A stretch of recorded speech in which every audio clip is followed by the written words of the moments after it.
जिस दिन सोमवार और अमावस्या तिथि हो उसे सोमवती अमावस्या कहते हैं। इस दिन पितरों का तर्पण कर दान पुण्य का विशेष महत्व है। धार्मिक मान्यता के अनुसार जिस दिन सोमवार और अमावस्या तिथि हो उसे सोमवती अमावस्या कहते हैं। इस दिन पितरों का तर्पण कर दान पुण्य का विशेष महत्व है।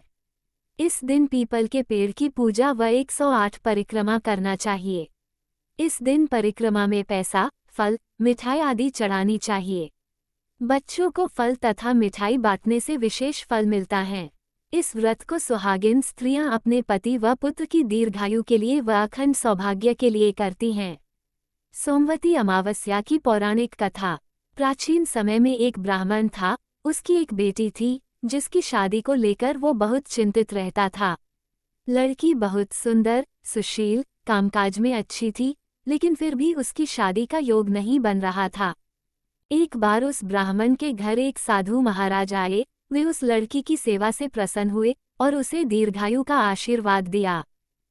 फिर उसके पिता ने उन्हें बताया कि इसकी शादी नहीं हो रही है। साधु ने लड़की का हाथ देखकर कहा कि इसकी कुंडली में शादी का योग ही नहीं है।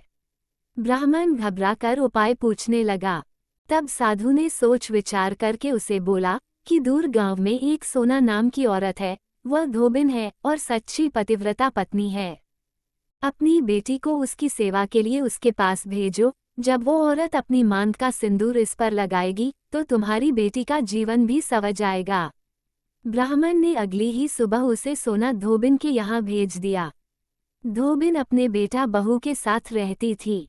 ब्राह्मण की बेटी सुबह जल्दी जाकर घर के सारे काम कराती थी। 2-3 दिन ऐसा चलता रहा। धोबिन को लगा कि उसकी बहू इतनी जल्दी काम करके फिर सो जाती है। उसने बहू पूछा।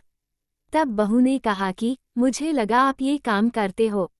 धोबिन ने अगली सुबह उठकर छिपकर देखा कि ये कौन करता है। तब वहां ब्राह्मण की बेटी आई और फिर उसे धोबिन ने पकड़ लिया। धोबिन के पूछने पर उसने अपनी सारी व्यथा सुना दी।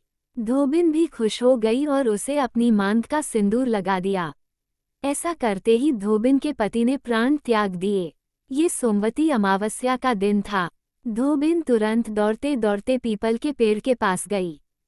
परिक्रमा करने के लिए उसके कोई सामान नहीं था, तो उसने ईंट के टुकड़ों से पीपल की 108 बार परिक्रमा की।